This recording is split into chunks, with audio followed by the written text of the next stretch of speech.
নামটা পৌরাণিক, কিন্তু প্রেক্ষাপট আজ থেকে আরো বছর 40 পরের। দুই কিশোর লব আর কুশকে নিয়ে এবার তৈরি হলো 3D অ্যানিমেশন, খাঁটি বাংলায়। ভেতো বাঙালির জন্য হার্ডকোর পশ্চিমী কিশোর কাহিনী।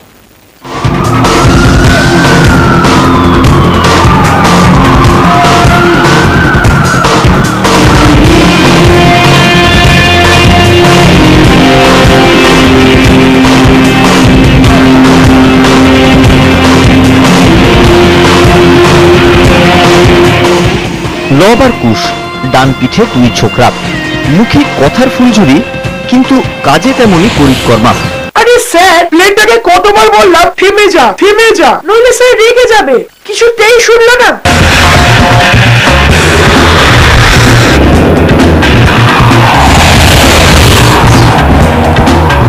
এদের সঙ্গে জুটেছেন আধখ্যাপা প্রফেসর। এই চরিত্রটি উস্কে দেয় শঙ্কু আর ক্যালকুলাসের স্মৃতি।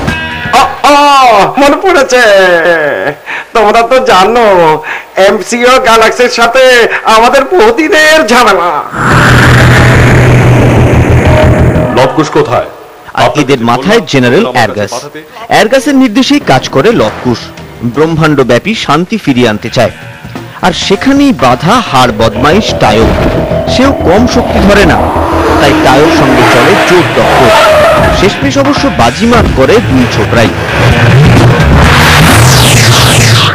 এখনকার যুবকোপযোগী ছবি এবং আধুনিক কিশোর বা যুবকদের জন্য এই ছবি বলা চলে।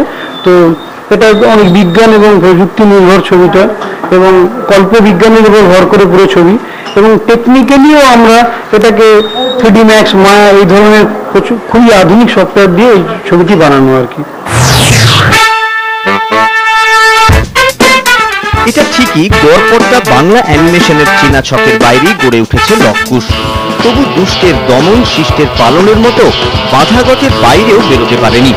বরং টেকনিক্যাল ক্ষেত্রে বাংলা 2D অ্যানিমেশনের দুর্বল সব প্রোডাকশনের চেয়ে বহু গুণ এগিয়ে 3D লবকুশ। তার জন্য কম মাথার ঘাম পায়ে ফেলেনি ম্যাট্রিক্স অ্যানিমেশন স্টুডিও।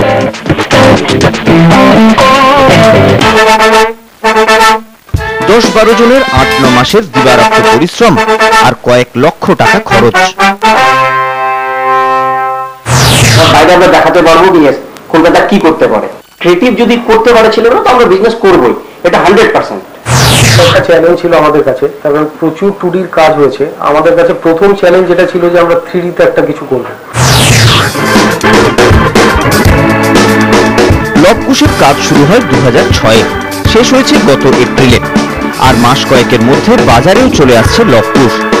বাংলার খুদেরা, তোমরা তৈরি তো তোমাদের নতুন দুই বন্ধু অ্যাডভেঞ্চারে যোগ দিতে?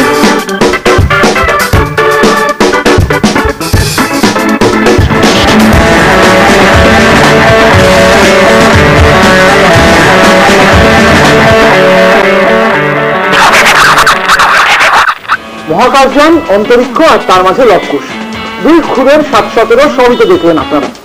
কিন্তু বাংলায় এই ধরনের 3D অ্যানিমেশন হয়তো এই প্রথম। তার কিছু ঝলক দেখালাম আপনাদের আমরা।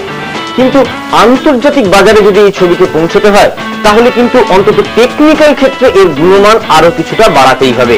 আর সেই প্রত্যাশাও আমরা করতেই পারি, সেই স্কোপও থেকেই যাচ্ছে। দেবব্রত দে, আশিস রায়ের সঙ্গে অর্জুন চট্টোপাধ্যায় ও সুস্নাত চৌধুরী, কলকাতা টিভি।